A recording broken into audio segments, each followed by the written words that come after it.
Kami bersyukur ya Tuhan, karena kami memiliki Engkau yang boleh menjadi pegangan atas hidup kami. Kami percaya bahwa Engkau hadir di tengah-tengah kami. Karena itu kami menyediakan hati kami, diri kami, untuk dengar-dengaran akan kebenaran firman. Mari ya Allah, kami siap. Dalam nama Tuhan Yesus kami telah berdoa. Amin. Silakan duduk. Shalom. Ya, hari ini saya diberikan satu tema, freedom from worry. Ya, mari kita buka sama-sama terlebih dahulu. Matius pasalnya yang ke-6, ayatnya yang ke-25, kita baca sampai yang ke-34. Matius pasalnya yang ke-6, ayatnya yang ke-25 sampai yang ke-34.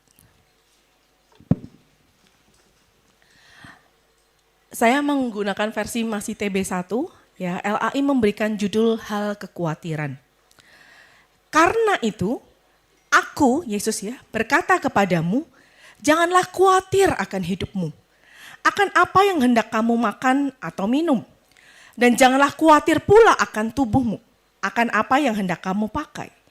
Bukankah hidup itu lebih penting daripada makanan, dan tubuh itu lebih penting daripada pakaian?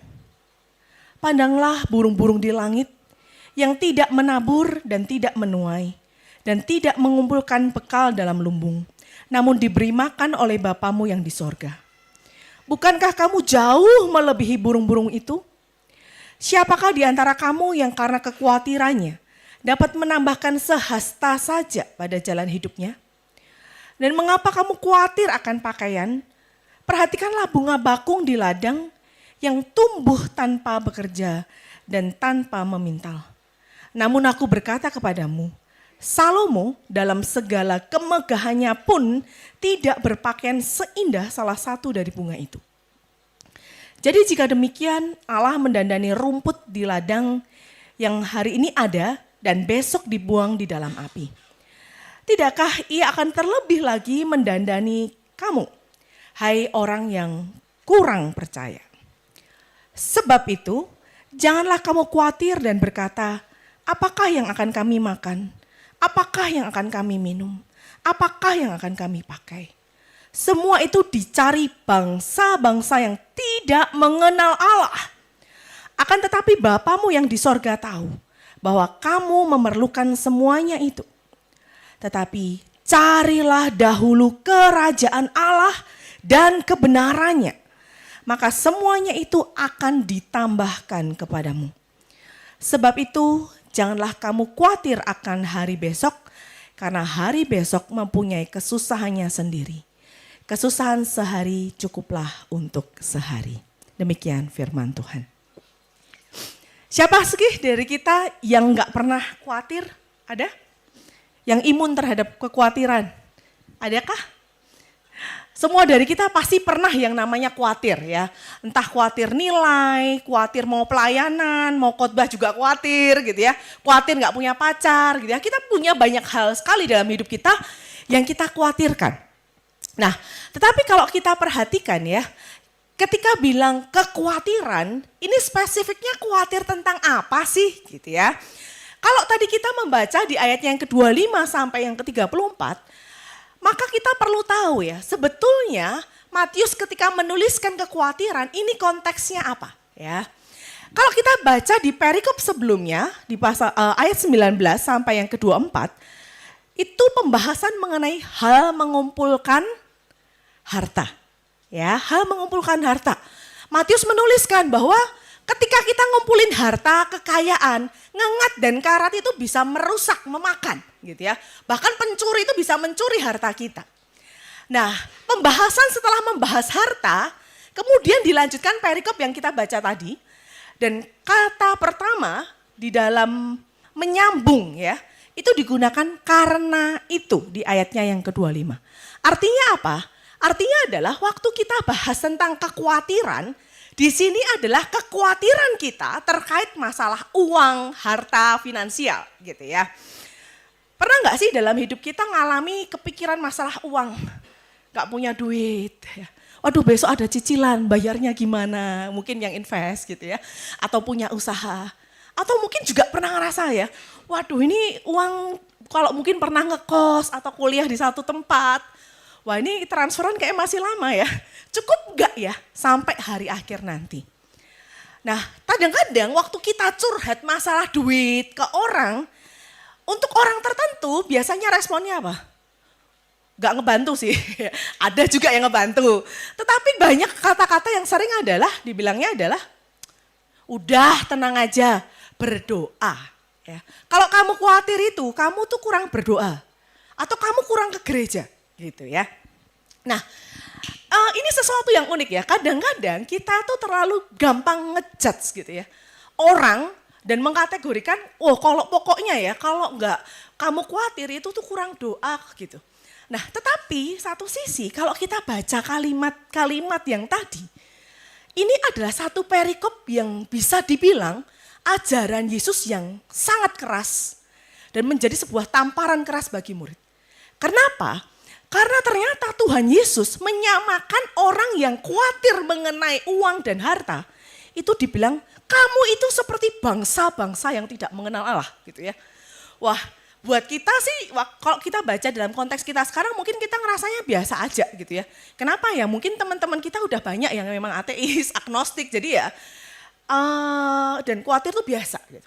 Tetapi bagi murid waktu itu dengar kamu itu ya kayak bangsa-bangsa tidak mengenal Allah, itu tuh majleb luar biasa. Kenapa? Karena mereka tahu banget perbedaannya orang kenal Tuhan dan tidak gitu. Nah, apakah dalam hal ini kita kemudian hitam putih, pokoknya khawatir apapun kondisinya pasti salah? Rasanya juga tidak seperti itu, ya. Nah, tetapi kita juga perlu paham sebelum saya lanjutkan adalah apa yang tidak dibahas atau apa yang bukan menjadi maksud daripada teks ini gitu ya. Nah, waktu dibilang kamu tuh jangan khawatir masalah uang, harta gitu ya. Ini bukan dalam artinya kita nggak perlu kerja ya.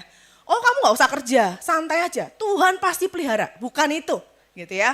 Karena sekarang ini cukup banyak orang-orang yang mulai mager ya, malas kerja. Maunya nikah, punya anak tapi kerja enggak gitu ya.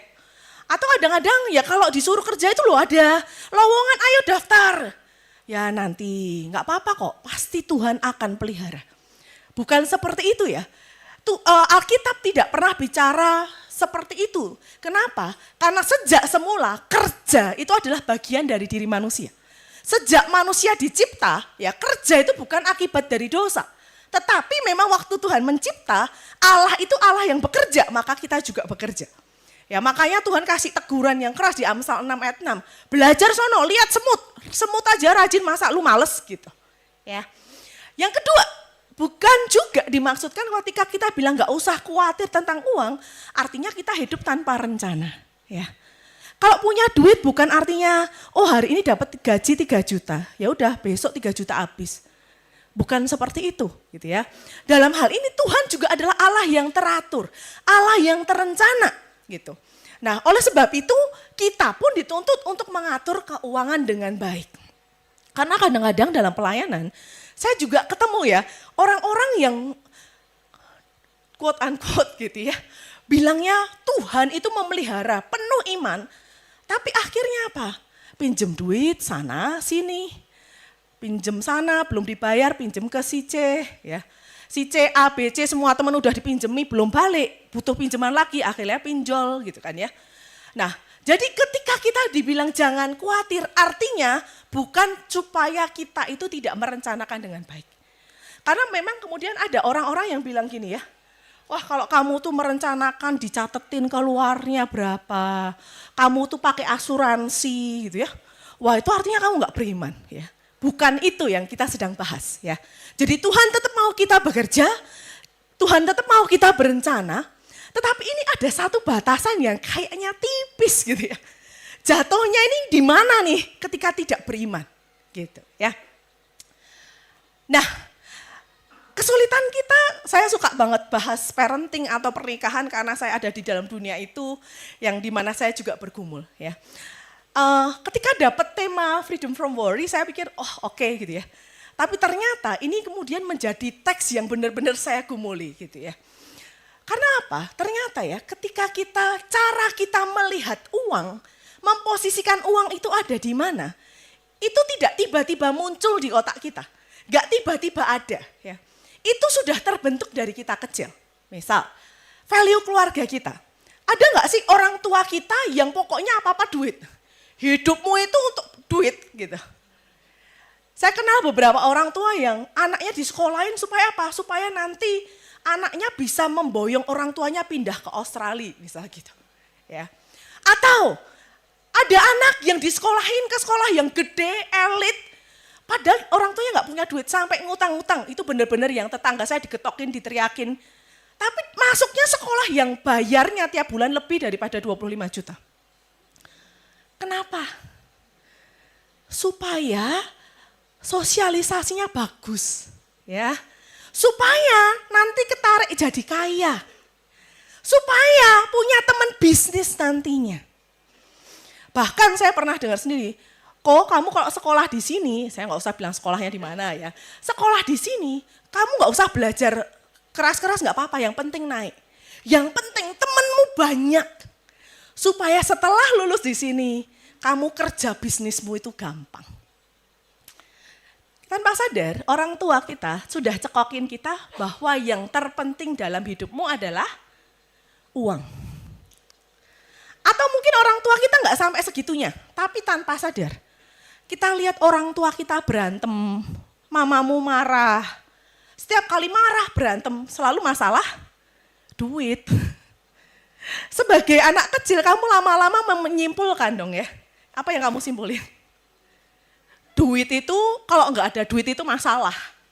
So aku harus punya duit, ya. Dan kalau nggak punya duit, kita tuh bisa merespon apapun seperti apapun kepada orang lain. Itu bahaya sekali. Tapi tanpa sadar itu masuk, gitu ya. Atau kita model yang berbeda, model orang tua yang kompensasi. Banyak sekali orang tua di Jakarta, Tangerang yang sibuk kerja dari pagi, pulang malam, waktu dengan anak sedikit. Kalau ditanya, ayo ma ajarin, tunggu mama sibuk. Kalau anaknya protes, kapan sih mama punya quality time sama aku? Orang tua biasanya defensif, ngejawabnya apa? Kan mama papa kerja buat kamu, ya kan? Supaya kamu bisa makan, supaya kamu bisa sekolah, kamu butuh HP, ya kan? Itu dari mana kalau mama nggak kerja? Akhirnya yang terjadi adalah kita yang sebetulnya dari kecil butuh didampingi, ditemenin, merasa aman dengan kehadiran orang tua, tapi diganti barang dan uang. Tanpa sadar, yang melakukan parenting kepada kita bukan orang tua. Kita di-parenting sejak kecil oleh uang dan harta. Sehingga kalau kita nggak ada uang, wah kita bisa stres, kepikiran. Nggak ada mama papa nggak apa-apa, yang penting duitnya ada. Dan itu menjadi core yang sangat sulit buat kita untuk nggak attach ya sama uang. Atau mungkin pengalaman kesulitan, pernah nggak teman-teman di sini ada yang pernah mengalami kesulitan keuangan gitu, yang mamanya kurang. Jadi kalau misal di sekolah pengen jajan, dulu ya waktu saya kecil tuh nggak punya uang jajan ya, atau kecil banget gitu ya. Jadi kalau liatin temen jajan kok enak ya, beli soto, beli bakso, anak SD zaman dulu. Saya nggak pernah bisa beli. Ya, sekali-kalinya pun beli kalau ada yang ngasih uang, angpau atau apa. Wah kalau dapat uang saya langsung beli semua yang saya mau gitu. Nah situasi itu ketika kita nggak pulih ya, kita bisa jadi takut banget loh nggak punya uang. Takut gak bisa ngalamin apa yang temanku alami. Takut gak punya apa yang temanku gak punya. Gitu. Apalagi kalau pernah sampai keluarganya juga ngerendahin keluarga kalian. Wah rumah orang miskin ngerepotin keluarga besar. Dianggapnya tuh kita benalu doang. Itu juga sesuatu yang sulit. Ya. Belum lagi ditambah anak sekarang, sosial media, pertemanan gitu ya.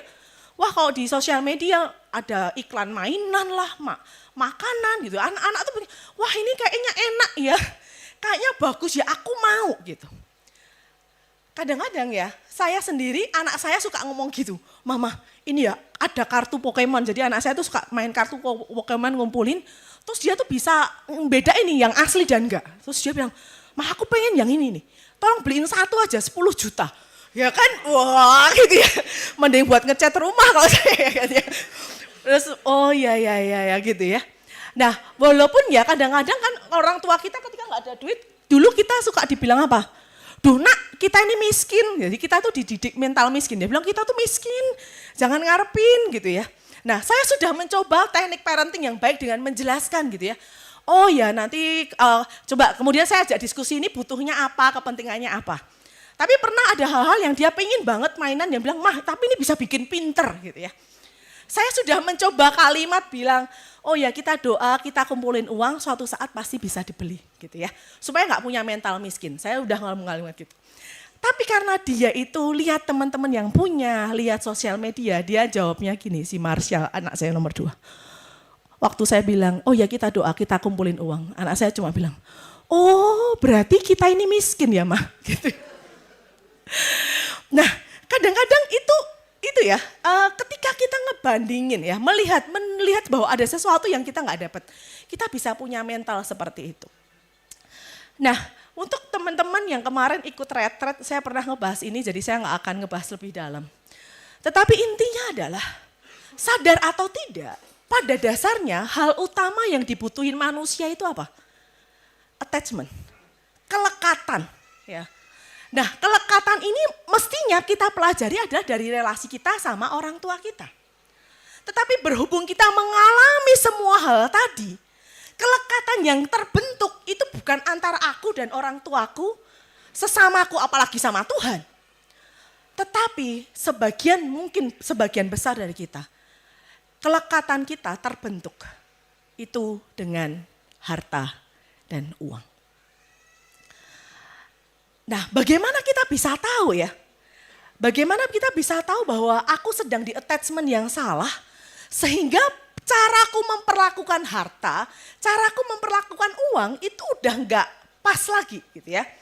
Garis yang tipis tadi ternyata kalau kita pikir, oh enggak kok gue nggak matre gitu ya. Gue orang gereja gitu ya. Tetapi kadang-kadang batas itu begitu tipis dan tanpa sadar sebetulnya kita adalah orang-orang Kristen yang matre, orang-orang Kristen yang menjadikan harta itu sebagai Tuhan kita. Nah, apa yang pernah diajarkan oleh Tuhan Yesus, ini adalah pengajaran mengenai jangan khawatir terkait harta, itu ajaran Yesus kepada murid-muridnya. Ini adalah pengajaran yang cukup sulit, kenapa? Karena coba bayangkan, murid-murid Tuhan Yesus sebelum ikut Tuhan Yesus punya kerjaan enggak? Punya ya, ada yang pemungut cukai, ada yang nelayan, mereka biasa mendapatkan pemasukan. Oke? Tetapi karena mereka ikut Tuhan Yesus, mereka meninggalkan pemasukan yang rutin. Oke, coba bayangin kalau tiap hari yang udah biasa kerja atau dapat uang saku, tiba-tiba misal setiap tanggal 25 kamu ditransfer mama, papa, atau tiap tanggal 25 kamu dapat pemasukan, tiba-tiba 2 bulan gak ditransfer, pusing gak? Pusing ya, kita yang biasa punya income gak punya income tuh pusing. Nah murid Tuhan Yesus tuh kan gitu ya, dari pasti dapat penghasilan tiba-tiba enggak. Dan dia ikut Tuhan Yesus. Tuhan yang ngomongnya apa kalau Tuhan Yesus ngomongnya? Tuhan Yesus tuh ngomongnya gini, serigala itu punya liang, tapi anak manusia tidak punya tempat untuk meletakkan kepalanya. Artinya guru yang diikuti kaya? Enggak loh, Tuhan Yesus juga enggak kaya. Jadi ada struggle dari murid Tuhan Yesus, gimana melepaskan penghasilan tetap, tapi sekaligus beriman sama Tuhan yang miskin. Orang mau bayar pajak aja suruh mancing ikan dulu kok. Gak ada yang namanya tabungan dan deposito, gak ada. So ini menjadi sebuah pergulatan ya. Gimana caranya gak khawatir. Wajar gak sih kalau mereka mikir ya. Udah mereka gak kerja, Tuhan gak kerja, uang kadang ada kadang enggak. Sehingga wajar banget loh buat mereka untuk mikir besok makan apa. Kalau kita kan nanyanya besok mau makan kemana gitu ya. Kalau mereka enggak, mikirnya adalah besok ada yang dimakan enggak. Gitu. Kalau mesti ganti baju, pakai baju apa? Nah itu struggle yang dialami murid-murid Tuhan Yesus sebenarnya. Nah yang sebetulnya kemudian menjadi sebuah koreksi buat kita. Ya. Buat kita yang ngerasa nggak matre, buat kita yang ngerasa percaya beriman banget sama Tuhan. Saya mengajak kita untuk coba lihat diri kita. Apakah benar sih sebetulnya aku seberiman itu?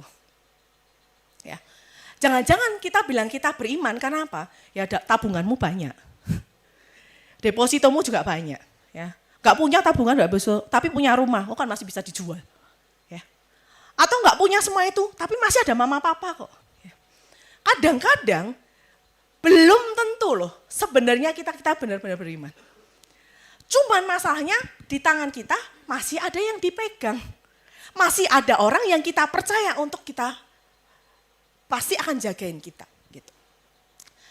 Nah, jadi kata jangan khawatir ya. Apa sih khawatir ya? Khawatir itu diambil dari bahasa Yunani yaitu merimnao. Yang artinya adalah melenceng ke arah lain atau terbagi-bagi. Ya. Jadi kalau dibilang kamu itu jangan khawatir, artinya adalah jangan sampai attachment, kelekatanmu itu bukan pada Tuhan, tetapi kepada harta.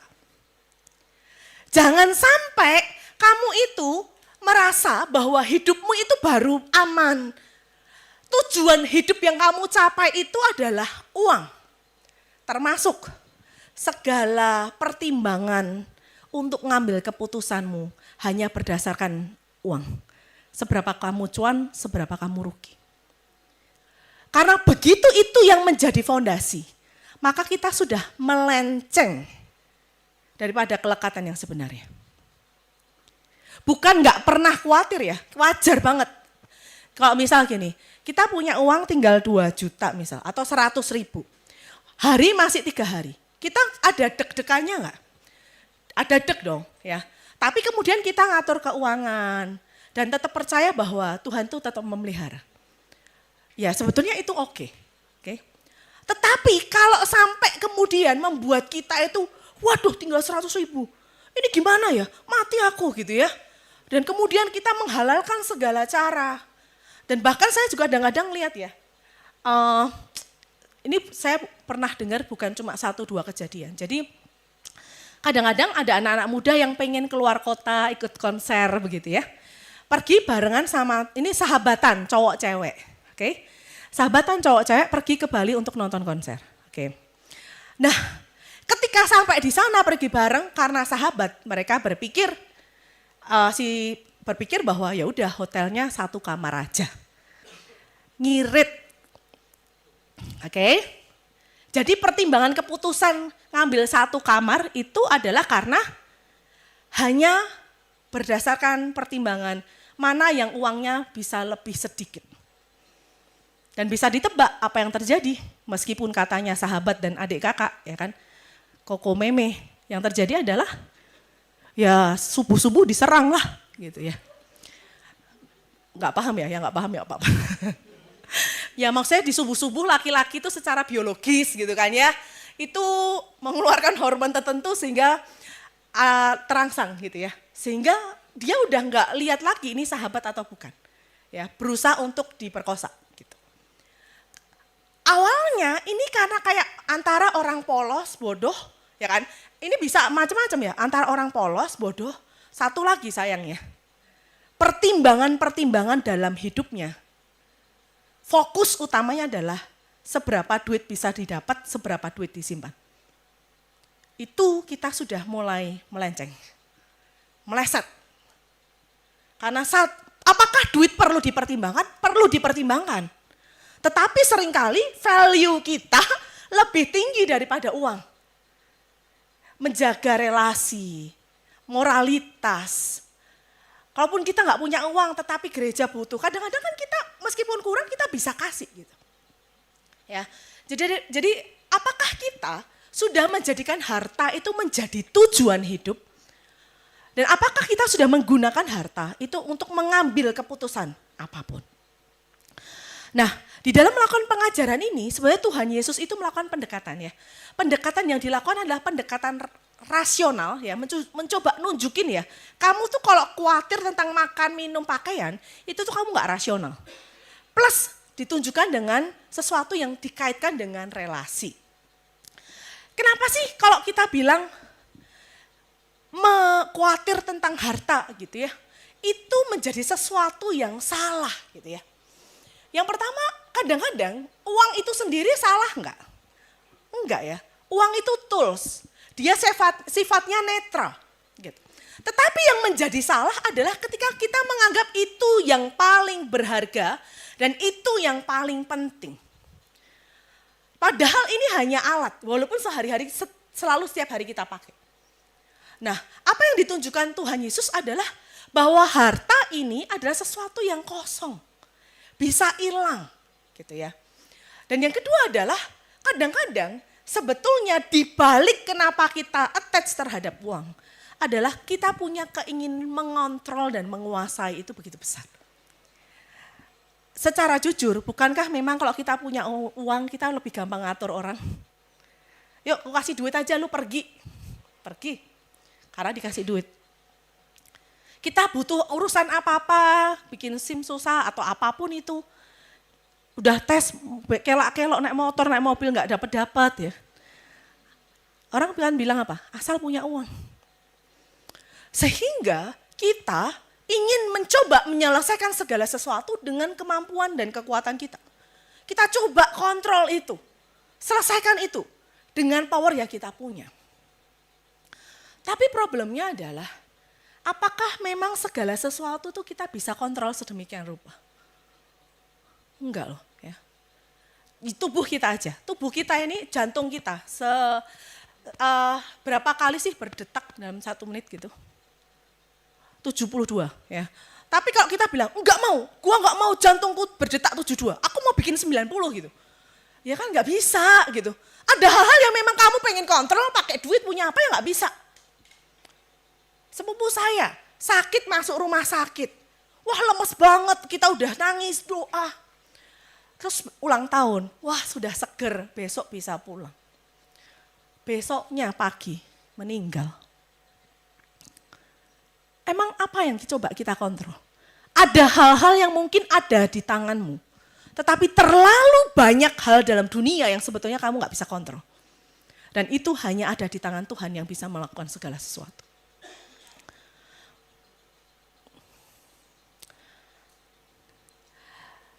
Dan Tuhan itu ngomong ya. Tuhan menggunakan perumpamaan ya. Kamu lihat tuh burung pipit ya. Ada yang pernah melihara burung pipit? Enggak ya? Enggak ya, kalian orang-orang kaya yang mainannya burung mahal gitu ya, anjing yang mahal. Nah, burung pipit di masa itu harganya itu 1 duit. 1 duit itu mungkin sekarang tuh sekitar 1.600. Ya. Matius bilang, kamu beli burung pipit 1 duit itu dapat 2. Berarti bayangin murahnya kayak apa? Ya, 1.600 dapat 2 berarti 1.800 ya. Mungkin kalau dijual mungkin kalau udah sampai pedagang ya 1.000-an 1 gitu kan ya. Tetapi di bagian lain dalam Alkitab dibilang apa? Kamu ya kalau 1 duit dapat 2. Tapi kalau kamu beli 2 duit harganya dapat berapa? Harusnya dapat 4. Tapi Alkitab bilang dapatnya 5. Artinya apa kalau orang dagang kayak begitu? Ini murah, gak berharga sampai diobral-obral gitu. Nah Tuhan kasih perumpamaan ya, lihat. Burung pipit yang gak berharga itu ya, coba pikir, kamu sama burung, bunga, mana lebih berharga? Ya pasti kita toh. Tetapi yang tak berharga, yang disepelein, ibaratnya burung pipit ini burung persembahan yang orang miskin banget atau petnya orang miskin banget. Yang orang tuh gak lihat, tetapi Tuhan itu pelihara sedemikian rupa. Apalagi kita manusia yang diciptakan menurut gambar rupa Allah yang rela ditebus, maka Tuhan tidak akan pernah membiarkan anaknya untuk meminta-minta. Maka di Mazmur dikatakan ya, aku tidak pernah melihat orang yang takut akan Tuhan dan keturunannya itu meminta-minta. Dalam hal ini minta-minta apa? Masalah makan dan minum. Karena ini adalah hal dasar yang memang Tuhan itu memang pelihara buat kita. Ya. Bunga bakung dibilang, itu bunga yang ada di pinggiran. Dibilang lebih indah bajunya dibandingkan Salomo yang paling kaya. Kenapa? Karena memang Tuhan itu kepeduliannya terus menerus, Tuhan itu gak akan pernah skip 1 kali pun. Tetapi masalahnya adalah, Kalau kita khawatir sebenarnya kenapa itu membuat kita berdosa? Ini yang terutama. Karena sebetulnya kita ragu.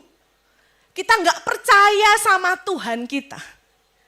Kita ragu bahwa Tuhan itu akan memelihara, Tuhan itu akan mengasihi kita, Tuhan itu sanggup. Karena kita merasa kayaknya lebih aman aku bergantung pada diriku sendiri dibandingkan sama Tuhan. Waktu kita masih sangat kecil, pernah nggak kita ragu besok makan apa gitu? Waktu kita umur 4, 5, pernah nggak mikir, Mah, besok ada duit buat makan nggak? Kita nggak pernah nanya itu loh. Kenapa? Karena kita percaya, papa mama kita akan sediakan makanan dan minuman itu buat kita. Kita nggak usah nanya besok punya baju nggak. Karena itu pasti disediakan oleh orang tua yang penuh kasih, yang penuh perhatian. Namanya orang tua itu tetap ada miss-nya ya. Kadang-kadang, saya pernah juga miss kok, saya baru ngajar gitu ya. Saya harusnya hari itu tuh telat bangun, ngajar, udah sibuk saya lupa pesen GrabFood atau GoFood untuk pesen makanan. Bisa nggak saya miss? Bisa, karena saya manusia biasa. Ya. Tapi itu pun saya itu akan menyesal, saya akan mengusahakan supaya anak saya tetap makan. Nah, hal itu adalah hal yang pasti digenapi oleh Bapa kita di surga. Tuhan itu nggak pernah meninggalkan kita. Namun masalahnya adalah, kamu pernah nggak ragu pemeliharaan Dia? Anak saya yang ketiga namanya Sheila, itu waktu kecil, entah saya pernah cerita atau enggak ya. Waktu kecil, waktu pertama kali lahir, dia itu nggak bisa buka mulut terlalu lebar. Ya, sehingga saya sangat kesulitan untuk bisa menyusui. Dan ketika coba dikasih botol pun dia nggak bisa minum. Nah, bayi memang dokter bilang bayi itu 3 hari nggak minum susu nggak apa-apa, masih hidup kok, punya cadangan lemak. Tapi sebagai seorang ibu dan suami saya ketar-ketir ya, takut ya ini gimana nggak minum-minum gitu ya, mana anak ini nangis terus. Tetapi satu hal yang saya lihat ya, di dalam masa-masa bahkan dia begitu haus, di masa-masa dia haus dan benar-benar gak bisa minum karena gak bisa sampai saya tuh pencet-pencet air ASI, saya oles-olesin. Air susu juga susah keluar kalau sesar gitu kan ya.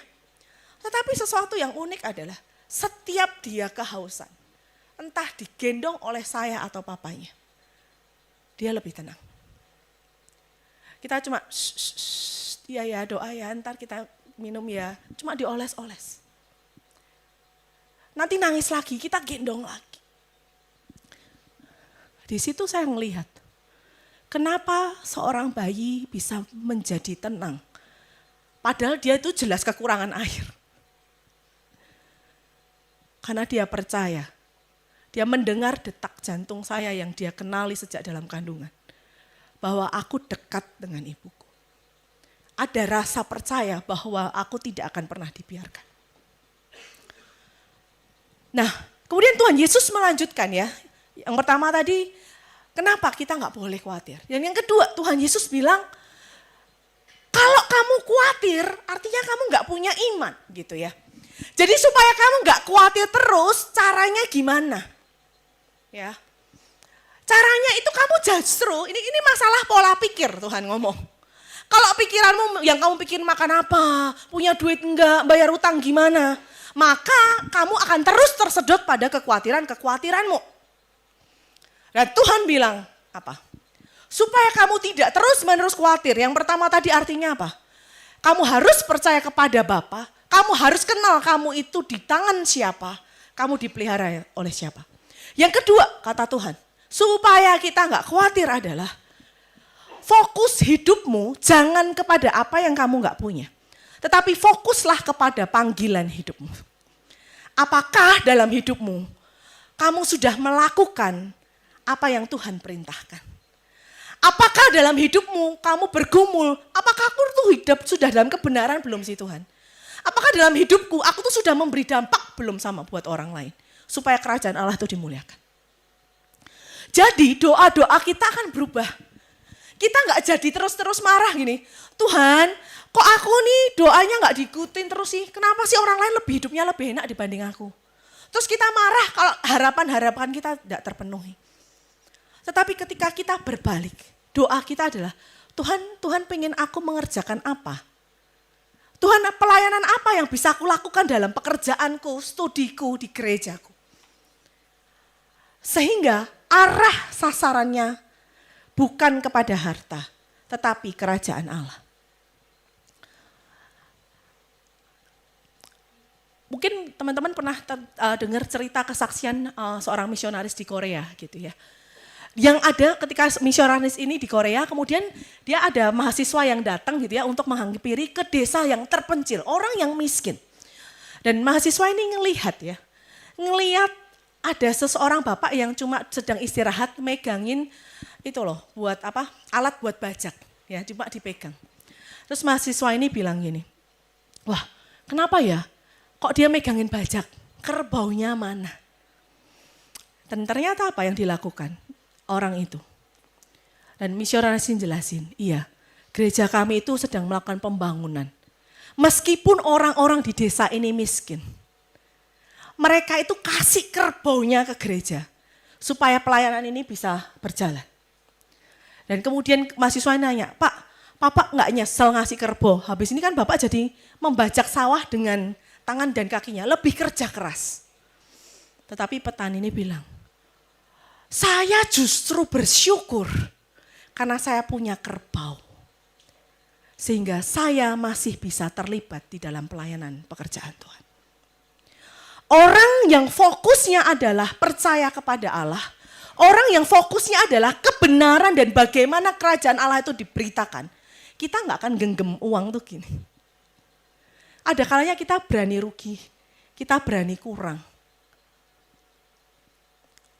Kenapa? Karena aku tahu, aku sedang mengerjakan sesuatu yang bermakna, sesuatu yang penting. Aku jadi mitranya Tuhan. Termasuk di dalam nilai kerja. Waktu kita kerja, fokus kita waktu kerja apa? Dapat gaji, dapat penghasilan. Atau apa? Kalau fokus kita berapa duit yang aku dapat, maka kekhawatiran itu akan terus-menerus semakin bertambah. Tetapi ajakan dari Tuhan Yesus adalah, waktu aku kerja, hal apa yang bisa kulakukan untuk memberkati orang lain? Waktu aku kerja, seberapa ini aku memberi dampak kepada kerajaan Allah? Sehingga perhitungan kita tidak selalu di mana aku dapat uangnya banyak. Kalau di tempat pekerjaan itu uangnya dikit, aku keluar. Bukan.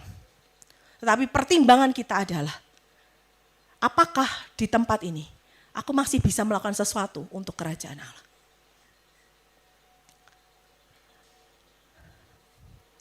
Ketika value kita berubah, kita bisa ngebedain apa yang menjadi sumber kelekaan kita. Siapa yang gimana kita bisa melekat. Maka sebetulnya pikiran, emosi, pilihan hidup kita juga akan berubah. Di ayat 34 dikatakan, kesusahan sehari cukuplah sehari. Kenapa? Karena kita diminta untuk berserah kepada Tuhan. Dulu waktu saya masih pacaran gitu ya, saya pernah melakukan punya hubungan yang salah. Saya tuh dulu tuh bego gitu ya, gampang banget percaya sama orang. Sampai satu kali pacaran dengan seseorang yang kemudian pakai nama saya untuk ngutang ke sana sini.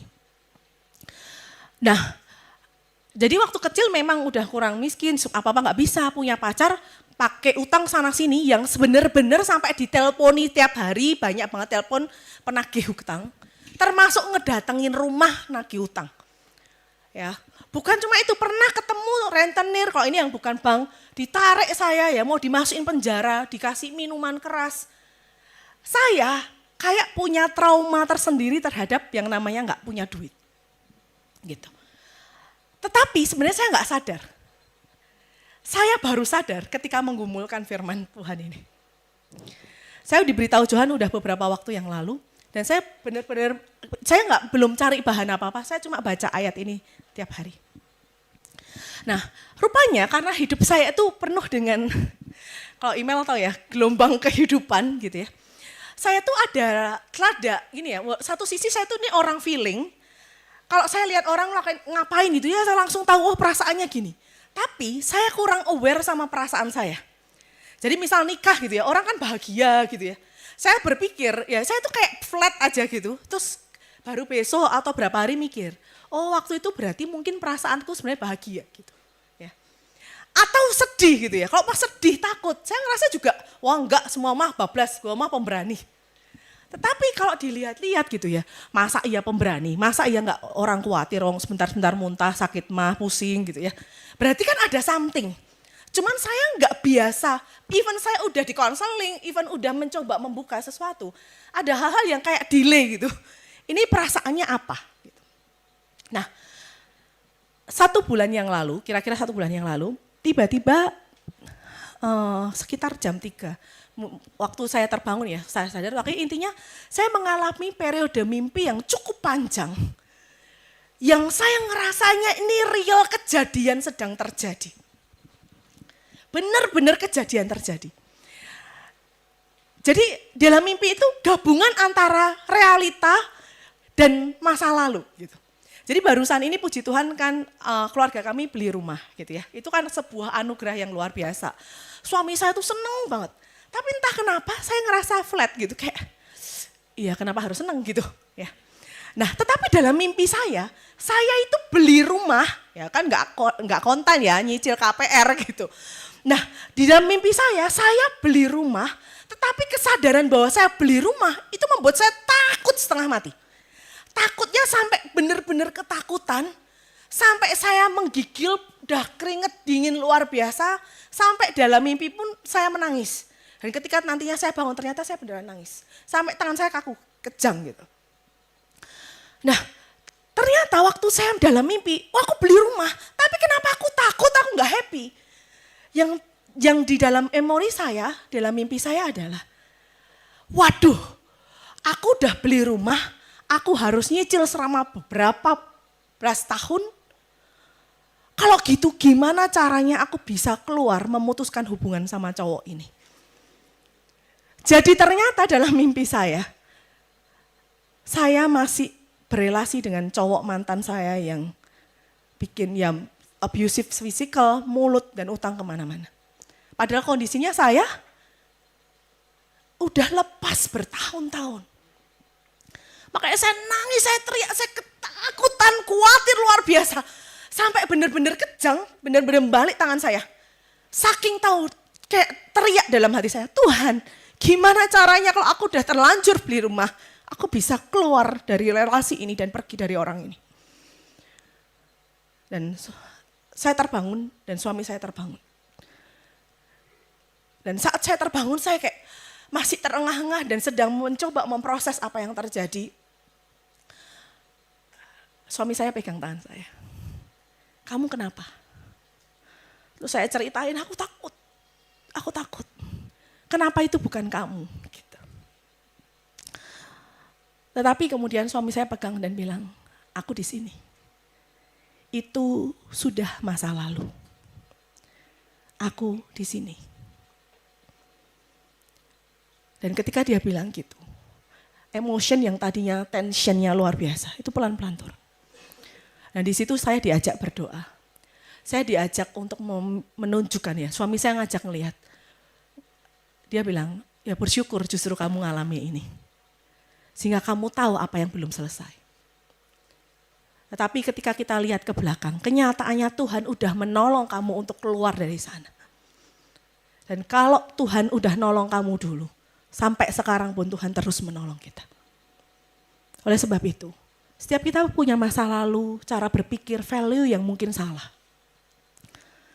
Tetapi yang lebih penting sebenarnya adalah kita itu ada di tangan siapa. Dan kita itu bersama dengan siapa. Karena kesulitan apapun, tantangan seperti apapun, yang penting ada Tuhan yang punya kuasa itu, yang terus gandeng kita. Mari kita menundukkan kepala kita.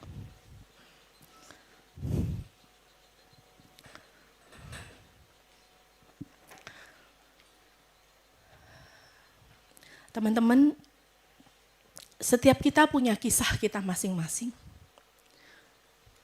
Setiap kita punya pergumulan tentang kekhawatiran yang berbeda-beda intensitasnya. Tetapi kita perlu sadar bahwa meskipun kita orang yang beriman, ada titik-titik tertentu dalam hidup kita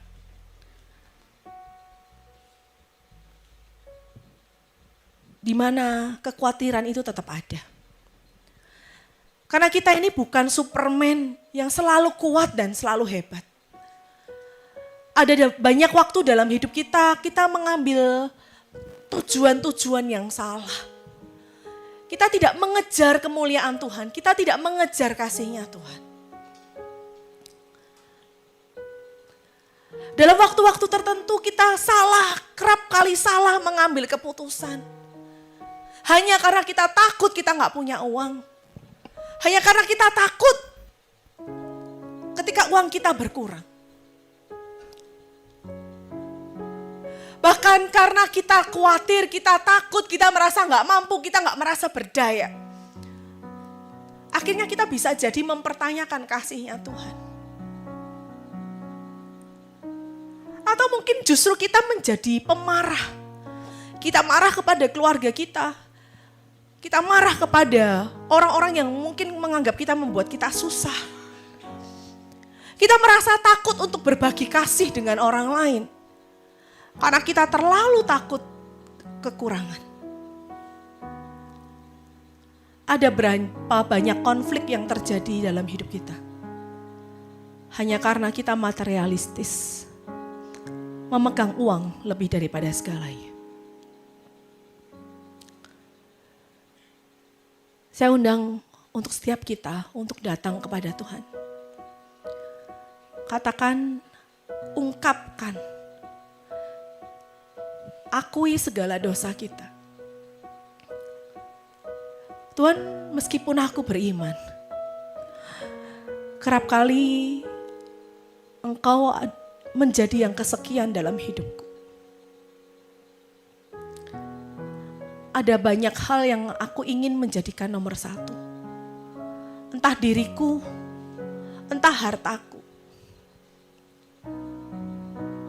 Bahkan tanpa sadar, kami pun tetap berkata aku beriman. Bahkan dalam diri kami kerap kali belum punya hati yang sadar untuk apa kami ada. Kami kerap kali tidak mau rugi. Kami tidak mau berkorban di dalam pelayanan. Bukan kami menjadi bodoh ya Tuhan.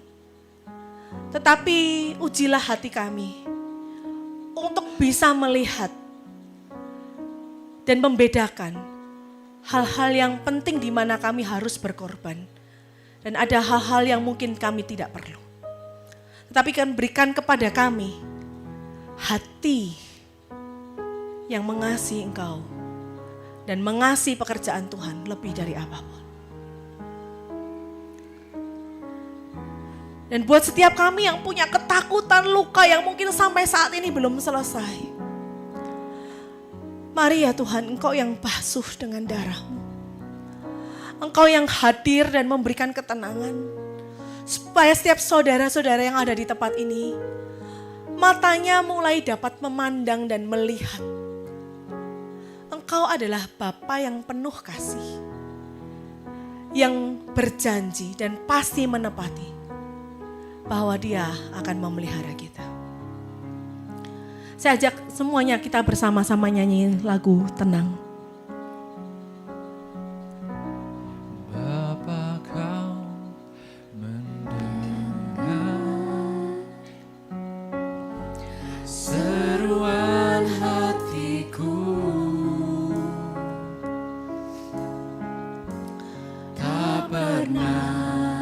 Kau lepaskan.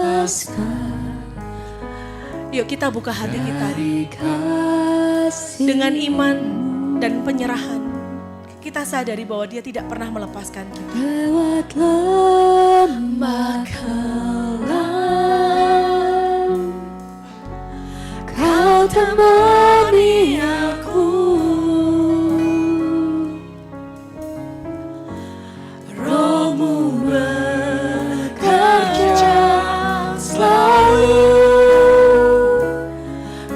untuk kebaikanku. Mengalir kuasa. Mengalir kuasa dari tempat maha Tuhan, kami percaya pemulihan itu sungguh ada. Bapa kekal mulia, Tolong kami untuk kembali melekat kepadamu. memulihkan hati, menyembuhkan yang terluka. Ku kan tenang bersamamu, Bapa. Kita mulai sekali lagi, saya undang Bangkit berdiri.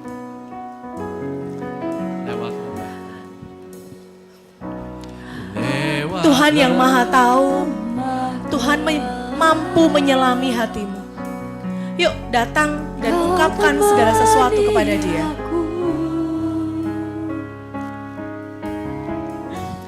Rohmu bekerja selalu Tuhan, tolong kami untuk mengamini ini, bahwa Kau bekerja untuk kebaikanku. kebaikanku.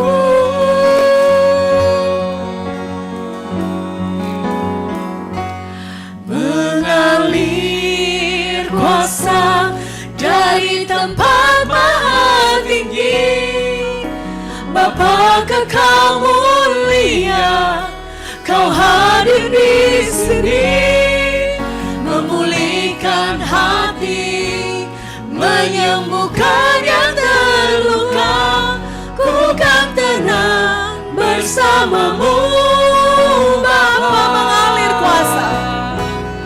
Mengalir kuasa dari tempat maha tinggi, Bapa kekal mulia, Kau hadir di sini, memulihkan hati, menyembuhkan yang terluka. Ku kan tenang bersamamu, Bapa. Saudara, kerap kali kita ngerasa ya uang, harta sebatas barang dan uang. Tapi sadarkah bahwa ternyata uang dan harta itu sudah banyak melukai kita. Melukai hati kita, entah karena kita direndahkan, entah karena uang kita terabaikan, entah karena uang kita menjadi begitu sulit. Pemulihan terjadi bukan hanya ada di pikiran kita. Mengubah konsep yang lebih benar. Tapi pemulihan juga terjadi di dalam hati dan hidup kita.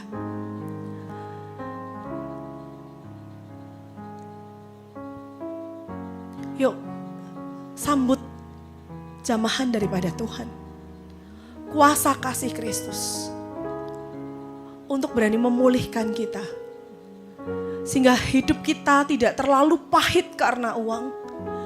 Hidup kita tidak menjadi khawatir dan takut hanya karena uang. Tapi kita bisa merasakan kasih Kristus buat kita. Kita nyanyikan lagu ini sekali lagi.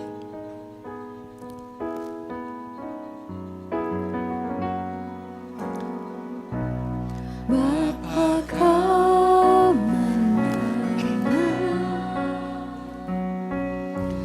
sentuhan hatiku, tak pernah Kau lepaskan dari kasih. Dia tidak pernah melepaskan dan dia tidak pernah gagal. Lewat lembah kelam, Kau temani aku. Rohmu bekerja selalu untuk kebaikanku.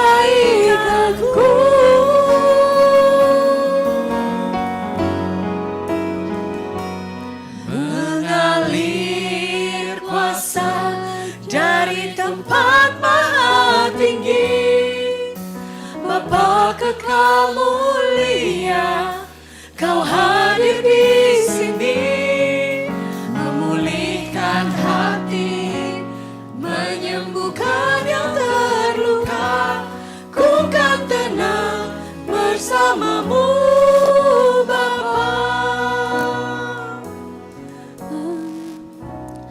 Terima kasih Bapa untuk sentuhan-Mu, untuk pembukaan-Mu, kasih-Mu, untuk hal yang Kau perbaharui dalam hidup kami. Biarlah kami menjadi pribadi yang baru, pribadi yang terus melekat kepada Engkau. Terima kasih Bapa, terima kasih. Dalam nama Tuhan kami Yesus Kristus kami telah berdoa. Amin.